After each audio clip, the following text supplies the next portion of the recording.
Bonjour, bonsoir, ça dépend de l'heure à laquelle vous nous suivez de partout. Bon début de la semaine, bienvenue sur Actualité 26 TV. Voilà, bande kunanga, nyonso, bakongomani nyonso tout obokolanda biso na poto na Europe, na Asie, partout bozali kolanda biso. Bienvenue na émission oyo wapi toye lisusu to solo là. Bon début de la semaine. Lelo toko solo la na maimatali politique ya République démocratique du Congo et puis nyon surtout ils allaient na ils ont se passé en République démocratique du Congo. Je vis des commentaires et puis il y a des choses où il faut tout solo là. Il y a des choses où il faut tout solo là. Bande konangai bino nyostu boko landa biso. Makambo ya ba FDLR. Makambo ya ba FDLR. Je l'avais prophétisé en disant, je l'avais prophétisé que non, makambo ya ba FDLR oyo ekokomela biso fardeau. Makambo ya ba FDLR oyo ekokomela biso lokola singana kingo. Ebele bazwaki yango comme sur du théâtre, bazwaki yango ndeti keno te. Msusu bango babengaka biso ke ote to kosala kadiosha. Lelo makamba FDLR ekomi kozwa siko ampleur. Makamba FDLR elingi siko effacer tout ce qui est comme désorientation, massacre ya ba M23. Je vais vous expliquer pourquoi je suis en train de dire tout ça, parce que nakoyi kokanga motema te na yoki eloko moko boye esepelisi nga te esepelisi ba congolais te babandi babengi nga bapel na butu ya lelo nalali bien te ti nakomi na niveau ke nakanga ka connexion parce que j'ai reçu beaucoup de appels, beaucoup de messages de compatriotes congolais réclamant. C'est comme si on disait nga na koma président de la République ndeko ndenge nini bosi nzambe na ngai esalinga passe lokola esalinga passe nga pe lobi non fona ya ko adresser message oyoyo epa ya bakonza mboka parce que ebele ya bakongolais oyo balandaka biso bazalaka na bayebani pe nde nalobi ebele ya bakongolais ebele batalaka biso ebele basolaka pe na bakonza mboka nde na ye kosala no analyse oyo boyoka makambo nini ya somo oyo koleka oyo peut-être le gouvernement a kotikala miso flou. RDC Kigali obtient le plan de neutralisation de FDLR, mais le médiateur reconnaît qu'il se heurte encore à une impasse sur le retrait des RDF. N'habitez pas vous comprendre. Alors, ce qui vous comprendre était na yesuko awawa. Joao Lorenzo alobi boy na 44e sommet ya SADC. Je vous informe qu'à la deuxième réunion ministérielle entre la RDC et le Rwanda, qui s'est tenue le 30 juillet 2024 à Luanda, les partis sont convenus d'un cessez-le-feu à minuit le 4 août 2024. Cessez-le-feu au Wapi, il a fallu tout respecter en haut, mais la partie RDC avait respecté le cessez-le-feu, mais bis Rwandais il faut respecter en haut. Ngala kanisa qui peut-être Joao Lorenzo a mentionné en haut, a mentionné en haut. A continuer boy.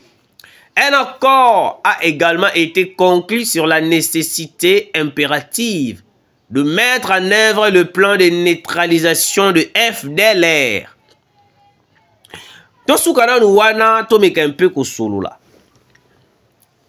Un accord a également été conclu sur la nécessité impérative de mettre en œuvre le plan de neutralisation de FDLR. Je vous dis, très chers Congolais, qui a donné l'idée au gouvernement congolais d'aller accepter, d'aller conclure un accord de neutralisation de FDLR? Nous le savons très bien que dans l'Est de la République, tous les FDLR. Nous avons un problème avec le Rwanda, RDF, M23. Mais en réalité, en un mot, nous pouvons dire que non, nous avons un problème avec les Rwandais. Mais comment est-ce que le gouvernement a pu accepter qu'on puisse conclure un accord de neutralisation de FDLR? Nan na lobby que non ba FDLR ne ba kobumo ba peuple na biso ba na est de la République. Qui vous dit ce genre de choses? Mais monsieur le président de la République, vous ne voyez pas que non, en ce moment, votre entourage, même les politiques, et comme Kendesko Mabe, et ce comme le roi net ça c'est Kagame nde babeki. Parce que le FDLR que oh biso ko linga to kota na procédure ya koyeba na ko neutraliser bango.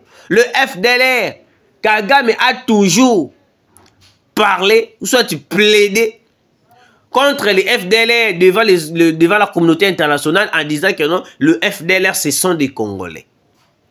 Le gouvernement congolais soutient les FDLR. Les M23, ce sont des Congolais. Donc aujourd'hui, ceux qui ont le but au côté, on a plein de Kagame. Donc ils ont une stratégie à Paul Kagame. Donc Paul Kagame, souci n'a pas les Occidentaux bandiment directement que non, le FDLR, ce sont des Congolais. Dans l'Iro, le gouvernement est en train de partir avec ce genre de dossier de FDLR, de neutralisation de FDLR. Nous risquons de voir le loto lobby, les Occidentaux, guerre au bonheur, guerre hypocrite. Alors, ce n'est pas une guerre hypocrite. Comment est-ce que nous pouvons accepter que non, le FDLR, tout que nous neutraliser FDLR, nous n'avons pas un problème avec les FDLR. On n'a pas un problème avec les FDLR. Nous, la RDC, nous avons un problème direct avec les Rwandais. Pourquoi acceptons-nous de neutraliser les FDLR dès lors que nous le savons très bien que non, les problèmes dans ces pays, les problèmes des Congolais de l'Est de la République démocratique du Congo, c'est un problème avec les Rwandais. Il faut aller tout droit au but. Pourquoi chercher des chemins, on m'a place au bateau, on livrer mon konzamboka. On m'a place au entourage à mon konzamboka et kendaka ko négocier ma biloko oh peut-être ba pesa qui ba honte. On doit attaquer directement les Rwandais. Pas besoin d'aller neutraliser les FDLR. On doit neutraliser le RDF. Il y a une différence entre les RDF et les FDLR.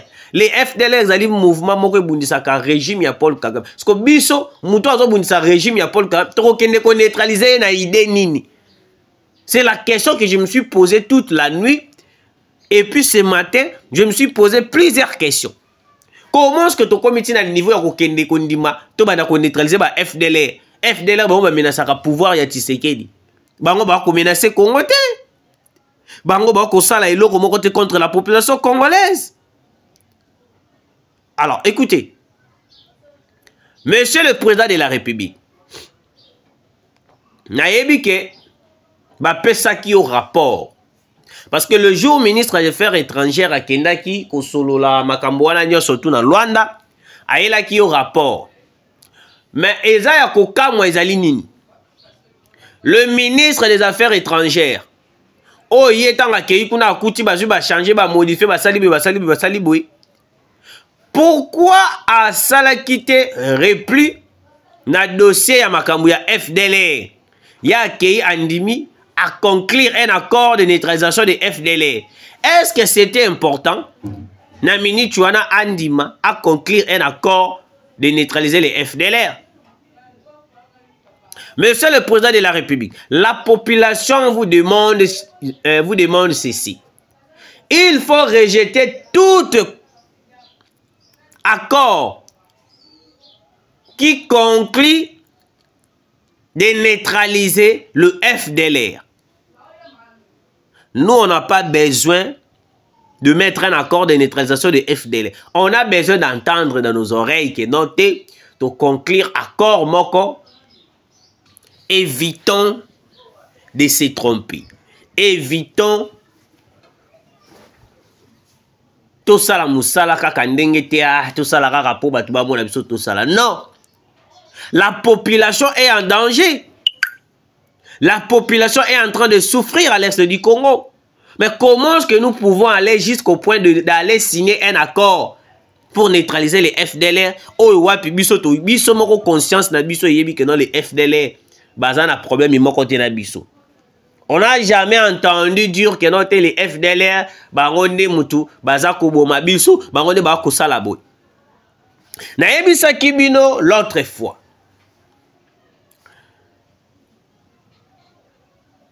Feuille de route ya Luanda ils allaient changer. Eh! Ndenge na zwa ba critique na émission wana ba congolais.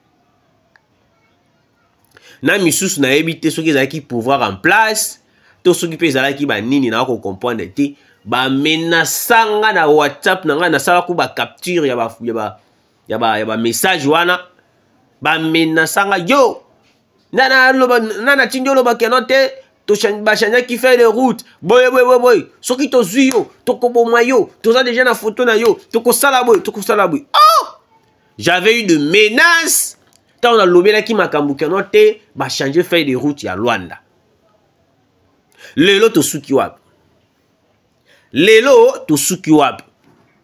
biso nyonso tout oyebaki ke no feuille de route ya Luanda ezalaki makambo ya M23 désarmement de M23 cantonnement tout bango bazali ya biso te tozongisi bango. C'était ça la première option. Il y a feuille de route au biso to sinaki na Luanda. OK? Sikoyo les jours avant que bakutana na lobela ka émission moko ba changer feuille de route rencontre moko mystérieux. Rencontre moko très noir. Messe noire bande ko sala déjà. Na zwa ba menace na WhatsApp na ngai je vous dis na kotela bino ba capture wana na émission ekolanda la deuxième émission.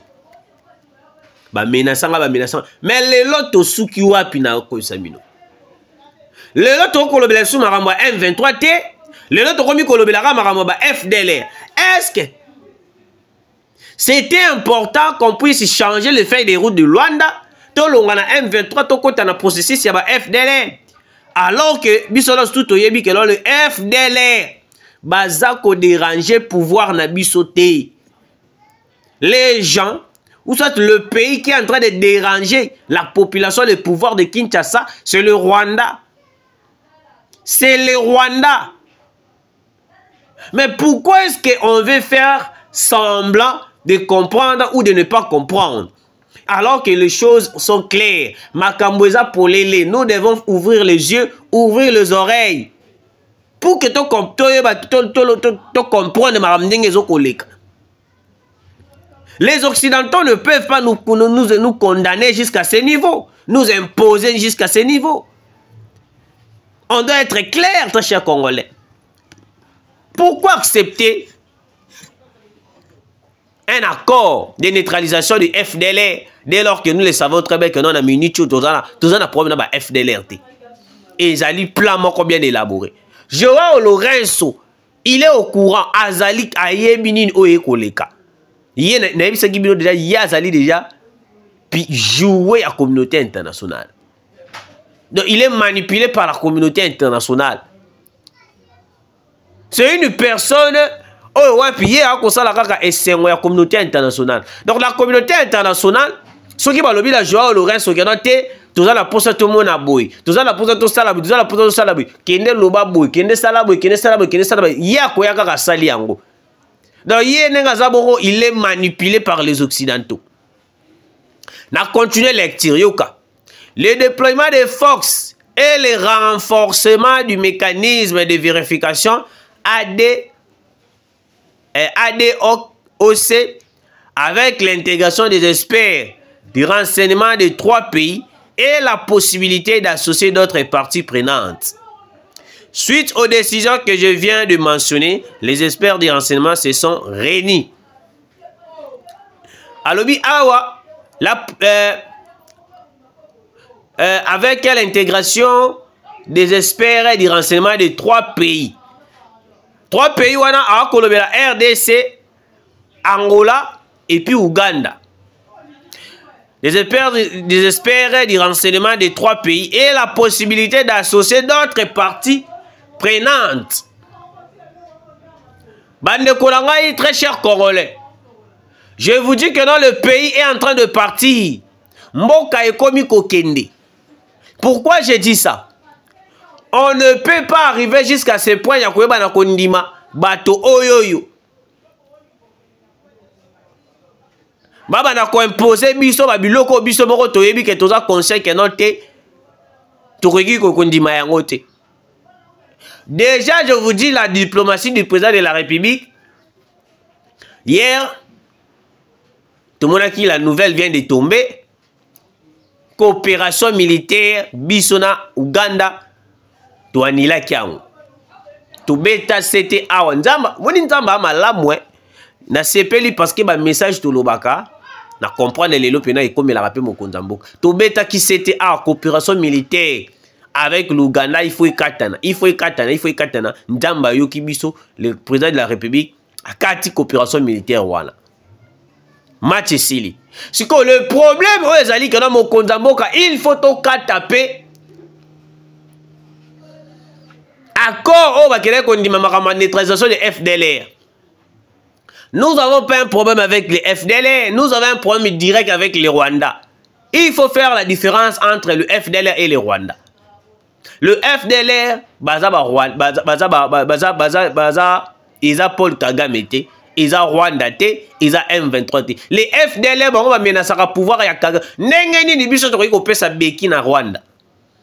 Parce que ceux qui ont menacé les FDLR, ça veut dire que non, Tolongoli moto anek ko coincé pouvoir à Kagame. C'est bizarre. C'est bizarre, monsieur le président de la République. Alors, en ce moment, monsieur le président de la République, il faut qu'on soit décision de rompre, d'annuler cet accord qui est de neutraliser les FDLR. Mais l'accord de neutraliser les FDLR n'apportera rien pour les Congolais de l'Est de la République. Parce que le FDLR ne font rien contre la population de l'Est. Mais maintenant, ils ont dit M23, RDF, ADF, UPDF, KDF. Boka commentaire ya ndeko. Des fois, commentaire peut n'attendre yango trotter parce que les Congolais balingi ko finga trop, balingi ko critiquer tout. Mais na trouvé qu'il y a intéressant à répondre. Alors, qui contrôle et exploite nos mines de Nyanzale? Louéché, Rubaya, dans le nord Kivu, RDF, UPDF, M23, AFC, ADF. D'où la raison de cesser les faits et nos replis ailleurs. Ailleurs, on ne va pas combien bien temps. Ailleurs, qui trompe qui? Ndekolanga ko répondre yo na ko tika na tiki no ba nyanzali na tiki ba louéché. Rubaya. Na Rubaya, il faut comprendre une chose. Le M23 ont encerclé Rubaya.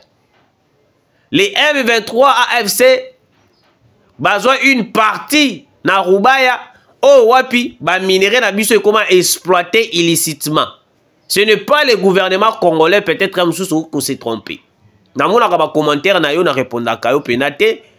R moko yaka o critiquer, R moko yaka conseil, mais R moko lo ba makam normal. Ndeko na biso François Bodika. Le gouvernement est en train de mettre une mesure. Au ezali que non, il faut neutraliser et puis faire une opération. Cette opération qui consiste, yakoeba nako quoi ça tous les M23. Na minute oyoyo, c'est le fait oyo kokumawana. Ce n'est pas la RDC qui avait demandé le cessez-le-feu. Mais c'était le Rwanda qui avait demandé le cessez-le-feu. Pourquoi il avait demandé le cessez-le-feu? Nous avons compris qu'il avait demandé le cessez-le-feu pour prendre davantage le temps de renforcer sa position qui est les M23, les RDF, de venir attaquer une fois de plus la partie est de la République démocratique du Congo. C'est la raison pour laquelle vous allez comprendre que tout le manœuvre que nous faisons, Yamakamba cesser les faits, observer, Kosalabe, donne davantage à M23, à Paul Kagame, de se renforcer, de nous attaquer, de tout faire. Bande Konanga, Bande Konangai. Tokolala tolamuki lobby tokomona un jour. Nyonso tu tokoloba ona mamba este mama nini ekosila. Guerre esila rambala moko te. Peut-être belé ba ko boule le wandeti. Même ata soki to bombarder Kigali, guerre esila. Guerre ekosila mbala moko te. Attaquer Kigali, bombarder Kigali, ezali preuve ya kolakisa to ya ko monisa biso clairement que non Kagame alongola ba militaire naï. Mais les minerais de Rubaya, le M23 bakota na kati pona ko exploiter yango. Donc biso na minute ndinga beto ko sala kaka force pour te banani ko récupérer toutes les parties prises par les M23. J'espère que vous m'avez compris.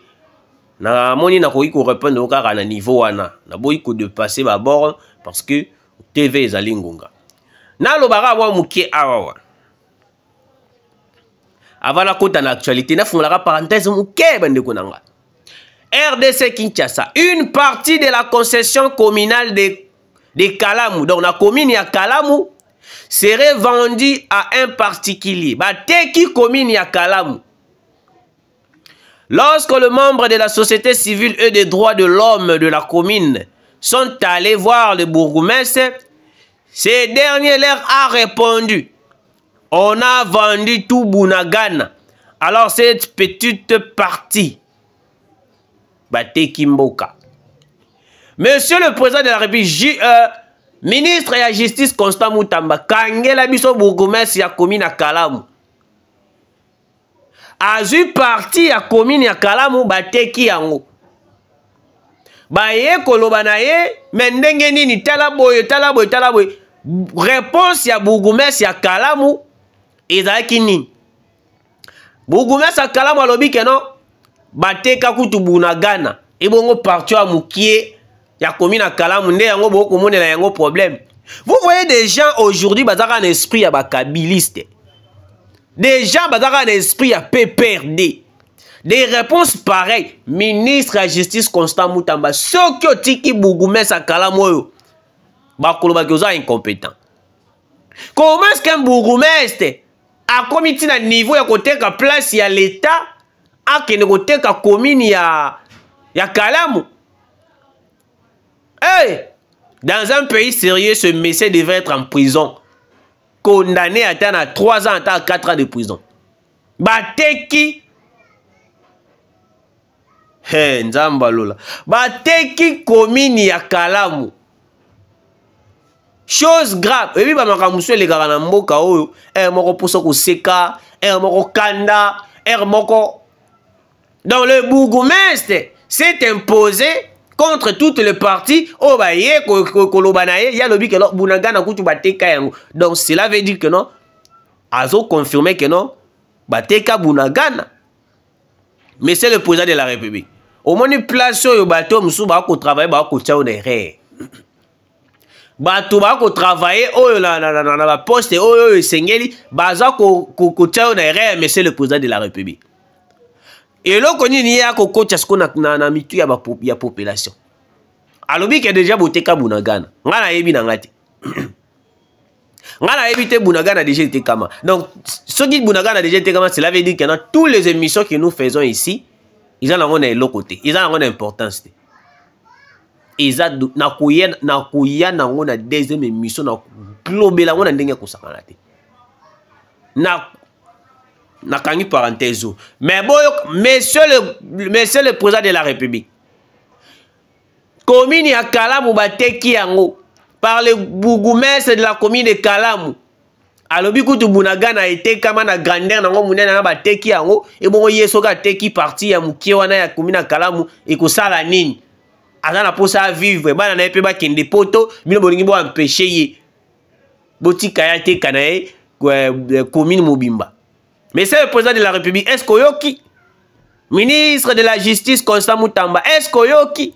Bateki commune ya Kalamu. Mboko. Il a la pasteur John. Kongo Pumba la Boutou. Bolimbis. Le FDLR, un autre mensonge du terroriste en chef Paul Kagame. Des enquêtes de l'ONU et de la RDC démontrent que les combattants FDLR sont recrutés et entraînés par Kagame. Les FDLR capturés en 2020 en RDC par l'armée congolaise et renvoyés au Rwanda sont actuellement membres du M23. C'est grave. Kagame utilise les FDLR pour justifier ses actes terroristes en RDC. Kagame est le chef de FDLR, AFC, M23 et Red Tabara.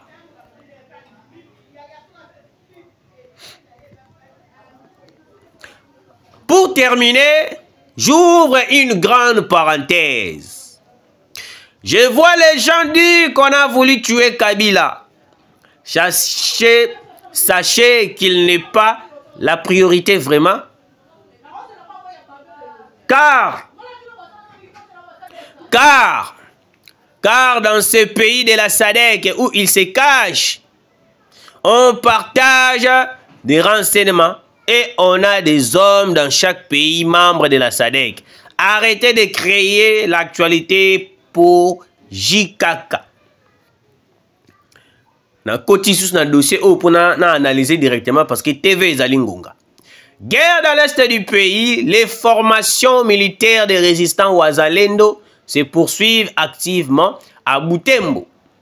Les nouvelles recrues montrent un engagement remarquable, affirmant leur détermination à poursuivre la lutte pour un Congo fort et prospère. Elle déclare que même si deux d'entre elles tombent, les trois résistants continueront les combats avec la même ferveur. Cette détermination illustre la volonté des résistants de contribuer à l'avenir du pays, a déclaré un membre du groupe. Bande Kolangaï, très chers Congolais de père et de mère.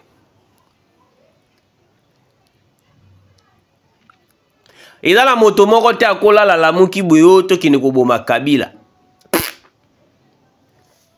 Ce n'est pas une priorité pour nous. La priorité pour les Congo, ils allaient bombarder Paul Kagame.